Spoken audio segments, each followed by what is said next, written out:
केवल धुआं पीकर रही, 64 वर्षों तक सूखे पत्ते खाकर रही। माघ मास में तुम जल में बैठी रहती और वैशाख की दोपहरिया में पंचअग्नि तापती थी। श्रावण के महीने में जल बरसता तो तुम भूखी प्यासी रहकर मैदान में बैठी रहती।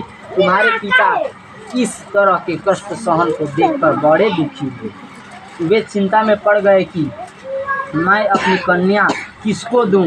उसी समय नारद जी वहां आ पहुंचे। मुनि श्रेष्ठ नारद जी उस समय तुम्हें देखने गए थे। नारद जी को देखकर गिरिराज अर्घपाद आसन आदि देकर उनकी पूजा की। हिमवान बोले कि हे स्वामी, आप किस लिए आए हैं? मेरा अहोभाग्य कि आपका आगमन मेरे लिए अच्छा है। नारद जी ने कहा कि हे पर्वतराज सुनो, मैं भगवान विष्णु का भेजा हुआ आपके पास आया हूँ। आपको चाहिए कि यह कन्या रत्न किस योग्य वर को दें? भगवान विष्णु के समान योग्य वर ब्रह्मा, इंद्र और शिव इसमें से कोई नहीं है। इसलिए मैं यह कहूँगा कि आप अपनी कन्या भगवान विष्णु को देंगे। हिमवान ने कहा कि भगवान विष्णु स्वयं मेरी कन्या ले रहे हैं और आप यह संदेश लेकर आए हैं तो मैं उन्हें अपनी कन्या दूंगा। हिमवान की इतनी सी बात सुनकर मुनिराज नारद आकाश में विलीन हो गए। पीताम्बर शंख चक्र गदाधारी भगवान विष्णु के पास आ पहुँचे। वहाँ हाथ जोड़कर नारद जी ने भगवान विष्णु से कहा, हे देवी सुनो, मैंने आपका विवाह पक्का करा दिया।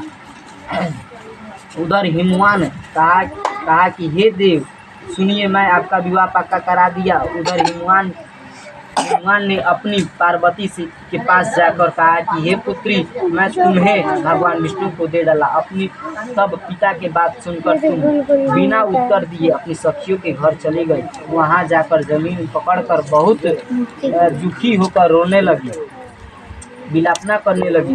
तुमको इस प्रकार विलापना करते हुए देखकर सखी बोली कि तुम इतनी दुखी क्यों हो? इसका कारण बताओ। तुम्हारी जो कुछ इच्छा होगी यथाशक्ति उसको पूरा करने की चेष्टा करूंगी, इसमें कोई संशय नहीं है। पार्वती बोली, मेरी जो कुछ अभिलाषा है उसे तुम प्रेम पूर्वक सुनो।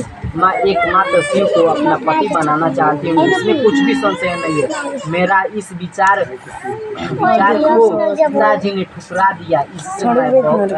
इससे मैं अपने शरीर को त्याग दूंगी। पार्वती ने इस बात को सखियों के साथ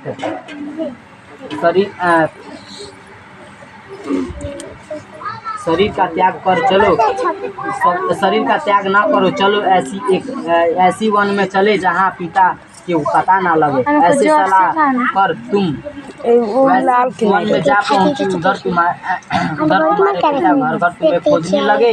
दूतों द्वारा खबर लेने लगे कि कौन देवता या पुत्र मेरी पत्नी को हरण कर ले गया। उन्होंने मन ही मन कहा कि मैं नारद जी के आगे प्रतिज्ञा कर चुका हूँ, पुत्री भगवान विष्णु को दूंगा।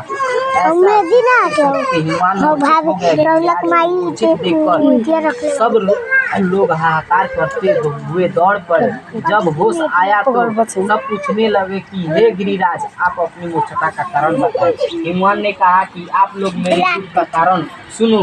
न मालूम कौन मेरी कन्या को हरण करके ले गया। ऐसे नहीं हुआ तो उसे किसी काले सांप ने काट लिया या सिंह खा गए होंगे। हाय हाय, मेरी बेटी कहाँ गई?